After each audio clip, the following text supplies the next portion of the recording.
So I'm Marc Lubner. For the last 21 years, I've been really fortunate to have been the leader at AfrikaTikkun. It's an organization that is involved in child and youth development, leading hopefully young individuals into jobs for which they're well suited. I'm also fortunate to have been the founder and still the executive chair of the Smile Foundation, looks after children in state hospitals, about 12 state hospitals across the country now with various different facial deformities, and I run a chamber of commerce. I think we've woken up to the fact that the corporate sector on their own is not achieving the outcomes that they want. You know, most corporates take on social responsibility, and they take it seriously, and they're running projects in-house. Government has also realized that, EPWP programs and the likes, it's not moving the needle. And why I think this is important is the realization is that we've got to work collaboratively together. Not only the corporate sector and the public sector, but also civil society. Right. Civil society is on the ground.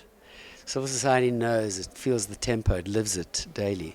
I spend a lot of my life over the last 21 years in various townships across South Africa, and that gives an opportunity to see what communities really want and need, rather than trying to sort of predispose them to what we think or what government or corporate sector necessarily thinks they should need. There's a growing frustration. You need to understand the apartheid government imposed a subservience on the majority of this country through force. That generation necessarily, even though certainly apartheid changed as a result of uprising, call it, that generation still had, in my opinion, respectfully, an element of almost subservience, prepared to accept the situation for what it is. The young generation today that have grown up with smartphones, they know what the world out there looks like. They aspire to be part of that world. They do not want to be standing in social security queues waiting for handouts at the end of the month. And I suspect that if there aren't solutions that give individuals this opportunity to be the people that they want to be, we're going to see a lot more social unrest. And it's not going to be, frankly speaking, even as relatively calm, frankly speaking, as the uprising that overthrew apartheid was. And when I say relatively calm, certainly many people lost their lives, and I was very much a part of that whole process. But it's going to be what I think is ahead of us is a potential tsunami, simply because you've got 4 million people that are unemployed and want to work. I tell you what really impressed me now were some of the speakers. I was really, really thrilled to see, some young guys, young MECs, young leadership being given now the podium rather than, the same old folks like myself, quite honestly. It is time that a new generation of thought leaders with new ideas necessarily took charge of changing the narrative going forward.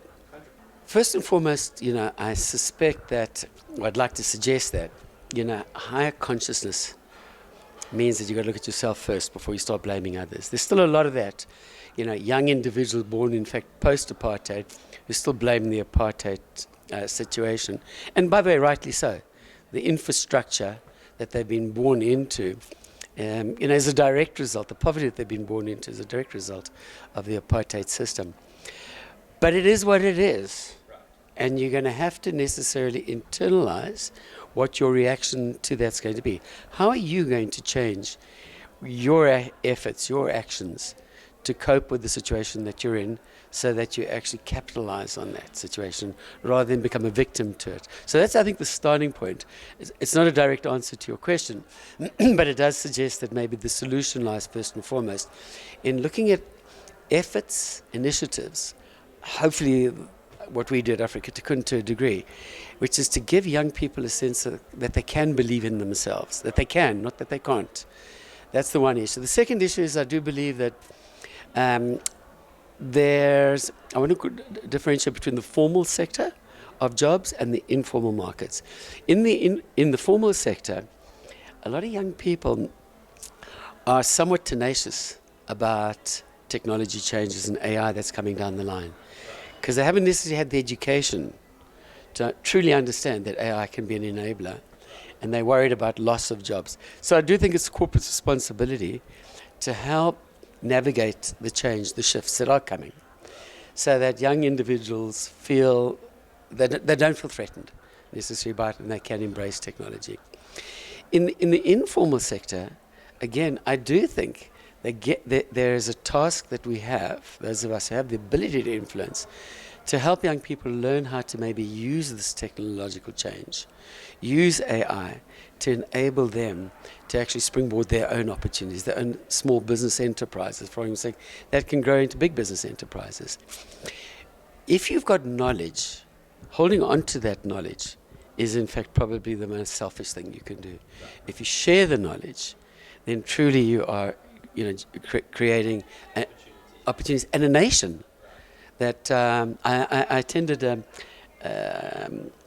conference a couple of nights ago, and they gave a projection. It was a bank that gave a projection as to what the world's going to look like 20 years from now, and it's all tech-enabled. If we know that, let's start investing in early childhood development, tech-enabled knowledge, thinking. And in fact, we're going to do that in our own organization. Employ somebody who's going to look at cradle-to-career development of tech with an AI mindset. Believe in yourself. Believe that you can. Stop wasting time, looking for 1,000,001 things to blame, rightfully so, but it's not going to help your progress. Rather look around at what you have and what opportunities you can envisage for yourself. Put more energy into that. Again, there's a peculiar law of the universe.